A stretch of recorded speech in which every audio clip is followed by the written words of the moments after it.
पति महाशय, क्या केवल आपकी ही बड़ी बहन को फिक्र होती है? रिया, देवेन क्या कर रहा है? रिया की बड़ी ननद काजल ने फोन पर बात करते हुए पूछा। अरे दीदी, मेरा हाथ नहीं पहुंचता, इसलिए देवेन पंखे साफ कर रहे हैं, रिया ने बातों बातों में बोल दिया।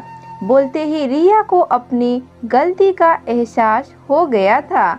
उसने अपनी जीभ काटते हुए सोचा, फंस गई। आज फिर दीदी उसे पति की देखभाल और सेवा करने का लेक्चर देंगी। रिया जो सोच रही थी 16 आना सही था। क्या रिया, तुम देवेन को छुट्टी वाले दिन भी थोड़ा आराम करने नहीं देती? मैंने तुम्हारे जीजाजी को आज तक एक गिलास पानी भी अपने आप से लेने नहीं दिया। सारे सप्ताह ऑफिस का काम और फिर छुट्टी वाले दिन घर का काम। मेरे देवू को थोड़ा भी आराम नहीं, ऐसे तो उसकी सेहत खराब हो जाएगी। काजल ने शिकायती लहजे में कहा। जी दीदी, वो वीकेंड पर इतने सारे काम होते हैं ना, नौकरी के कारण मुझे भी पूरे सप्ताह फुर्सत नहीं मिलती, तो बस इसीलिए रिया ने अपनी बात कहने की कोशिश की। तुम आजकल की लड़कियों के ये नए नए चोचले हैं। वैसे भी तुम्हें नौकरी करने की क्या ज़रूरत है? नौकरी करनी भी है तो करो, साथ ही घर भी संभालो, काजल ने कहा। रिया की इच्छा तो हुई कि दीदी को 2-4 सुना दे। शादी से पहले ही तो इन लोगों को पता था कि मुझे अपना काम कितना पसंद है। काम करने से मुझे खुशी मिलती है। शादी भी इसी शर्त पर की थी कि शादी के बाद नौकरी नहीं छोड़ूंगी। लेकिन काजल दीदी जब देखो तब मुझे सुना देती। लेकिन रिया ने यह सोचकर कि अभी बात का बतंगड़ बन जाएगा, कुछ नहीं कहा। जी दीदी, बस इतना सा कहकर रिया ने फोन रख दिया था। दीदी से बात करने के बाद रिया का मूड ऑफ हो गया था। रिया का फूला हुआ चेहरा देखकर देवेन ने पूछा, क्या हुआ? होना क्या है? तुम्हारी काजल दीदी का फोन था, आज फिर वही पुराना लेक्चर, पति से काम मत करवाया करो, रिया ने नाराज होते हुए कहा। अरे यार, तुम उनकी बात दिल से मत लगाया करो, एक कान से सुनकर दूसरे से निकाल दिया करो, देवेन ने कहा। हर बार यही करती हूँ, लेकिन बार बार के फिक्रे मुझसे सहन नहीं होते। सहने के भी कोई सीमा होती है। तुम ही दीदी को एक बार बोल दो न कि मुझे बुरा लगता है, रिया ने कहा।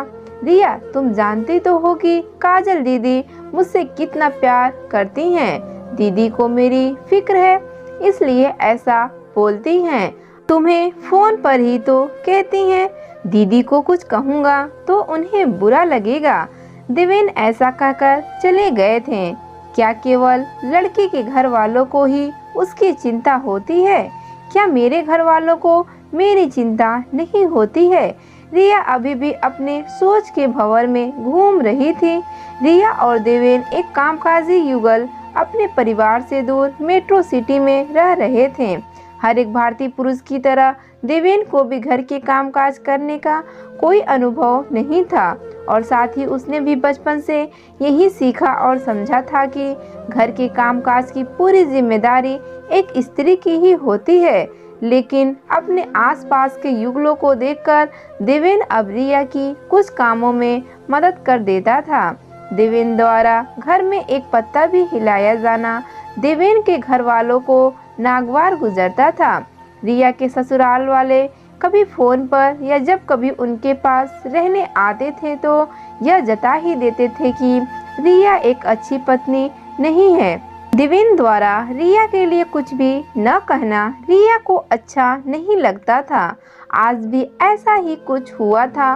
बात आई गई हो गई थी।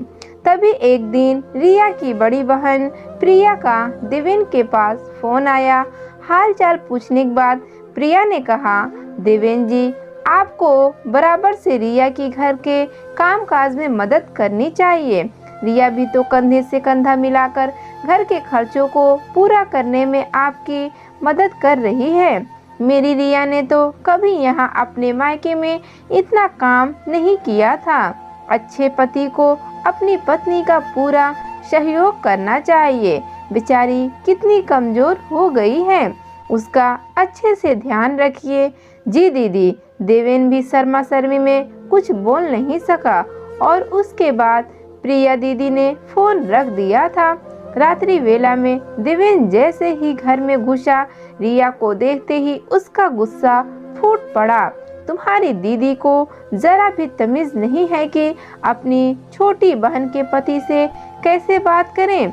मैं तुम्हारी घर के काम में मदद करूं या न करूं, यह हम दोनों का निजी मामला है। तुम्हारी दीदी कौन होती हैं, मुझे बताने वाली या समझाने वाली? कैसे कह रही थी कि तुम घर खर्च चलाने में मेरी मदद कर रही हो, जैसे मैं अपनी बीवी के टुकड़ों पर पल रहा हूँ।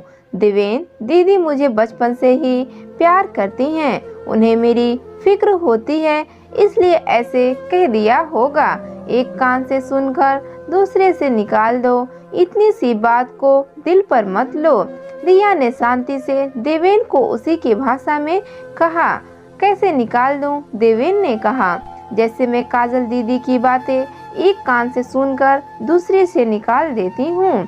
तुम्हारे साथ तो पहली बार हुआ है, मेरे साथ तो कितनी बार हुआ है। अगर तुम्हारी बहन को तुम्हारी फिक्र हो सकती है तो मेरी बहन को क्यों नहीं? रिया ने शांति से कहा और वहां से चली गई। देवेन के पास अब बोलने के लिए कुछ नहीं था।